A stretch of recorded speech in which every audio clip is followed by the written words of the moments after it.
Welcome back. All right, so I'm going to do something different tonight. I watched this game. I've got like a short little news video board made up behind this board. So we'll review this. I'll put a timestamp on for the recap, and then I'll put a timestamp on for the news because I don't feel like this game necessarily needs its own video. So let's go ahead and describe why. It was Knight versus Vasilevsky.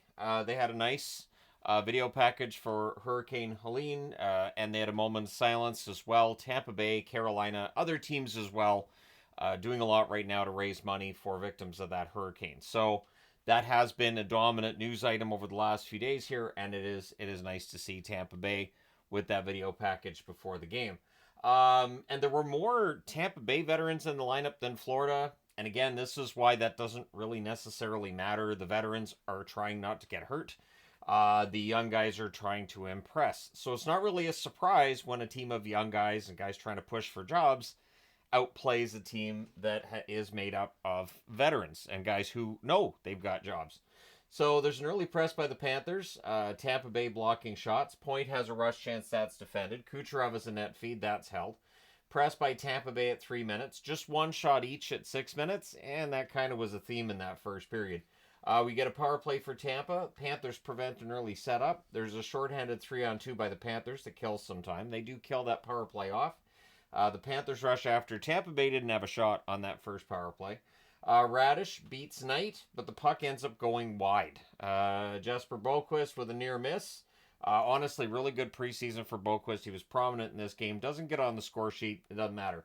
Panthers aggressive without the puck. Again, I thought that line with Boquist on it was pretty darn good. There's a near miss for Hedman as the Bolts press with 5.5 minutes left. Pretty scrambly second half. No clean looks at either net. Giles looking good for the Panthers in this game. He's trying to push his way into a lineup spot. I don't know that he gets one, but I think he'll be an early call-up during the season. So there's no score after one. Second period, Chernak has a screenshot that saved during an early press. Then there's a near miss for Duke. The Panthers rush the other way. Kucherov goes for Davies after a hit on Hedman, and this is where things get a little spicy. This was a game that didn't have a ton of emotion, but the emotion kicks in here. Kucherov was the only one that went to the box. He didn't like the hit on Hedman, which was a clean hit. So, the Panthers get the power play, and they score on it. Off of a good cycle, Delpy buries one. Vilmanis and Balinskis with the assists at 3:29. Vilmanis making a very good argument that he should be on this roster. Teams exchange rushes on the play after that, with Florida now up 1-0. Giles is denied by Vasilevsky on a breakaway. We then had a fight between Davies and Geekie, kind of. Geekie kind of mugs him a little bit. So still Davies, public enemy number one for Tampa. So Geekie gets 19 minutes on the penalty, including a 10-minute misconduct. And Davies gets 5. So it's the instigator for Geekie. So that's 17 minutes right there because you get 2, 5, and 10. And then he got a cross-checking penalty as well. So it emerges as a 4-minute power play for Florida. But don't count your chickens. 12 seconds later, it becomes 4-on-4, and 13 seconds after that, Tampa has a 4-on-3 power play. Point is denied. Pretty dangerous 4-on-3 power play. There's a near miss for Kucherov. Puck's cleared out. Hedman's denied. Radish is denied as well. Knight and the Panthers kill it. Panthers, then their power play resumes. Lundell nearly makes it 2-0. And then, this is still during that 4-minute power play that was broken up by those penalties on the Panthers. It becomes 1 minute and 5 seconds of 5-on-3. This is where if guys like Reinhardt, Barkov, etc. were in the lineup, it probably would have got kind of ugly. It's a parade to the box. Vilmanis is robbed during the 5-on-3. Schmidt fires one wide. Tampa Bay does survive that 5-on-3. Bolts then press with 8 minutes left. Dalpy has a shot that's held as the Panthers press. Gensel had a rush chance that's saved. Mosier has a shot that goes wide. The Bolts press in the final minute. They're kept to the outside. They can't get to the net. So it's 1-0 Florida after 2. Third period, good early back and forth. There's a near miss for Hagel on a rush. The Bolts end up drawing a power play. That leads to a shorthanded rush by Jesper Boquist. The Bolts set up. Good cycle. Knight holds on. And honestly, Spencer Knight had a very good night. His stats much better than his last start were. Panthers do kill off that power play. The shots are 5-1 Tampa at 6.5 minutes. There's more pressure by them at 7 minutes, but again, Florida keeps them to the outside. Lundell misses one high from the inner slot. Hedman breaks up a 2-on-1. The Bolts press at the half. Again, the Panthers blocking. It starts getting a little chippy again, but honestly, this was not a game that had a lot of emotion. Outside of when Davies ticked him off and we had the penalty parade after that, it was a pretty quiet game. And then off of a face-off win, Tampa Bay ties it. It's Kucherov with the goal from point at 15:27. Vilmanis then has a rush chance that's held as now Florida's looking to get the lead back. Good forechecking by the Panthers, but yeah, we were going to get extra time, weren't we? Knight denies Kucherov's one-timer. We end up going off to overtime. Tampa Bay controlled early, but they turn the puck over. And at 13 seconds, Vilmanis scores from Lindell. And the Florida Panthers come out of Tampa with a 2-1 overtime win. Not the most entertaining game. I cannot prop this one up and talk about what a great entertaining game it was. But it's a game. Nobody got hurt. That's the important thing. Shots on net, 5-3 Florida in the first. There were 2 forwards that were held out by Florida in the third period, but it may very well not have been necessarily injuries. I think it was Gadjevich. Yeah, it was Gadjevich was one of them. But again, for Florida and for Tampa, any of the name players they're your key guys, nobody gets hurt there. Tampa Bay outshoots Florida in the second period, 12-11, 12-6 Tampa in the third.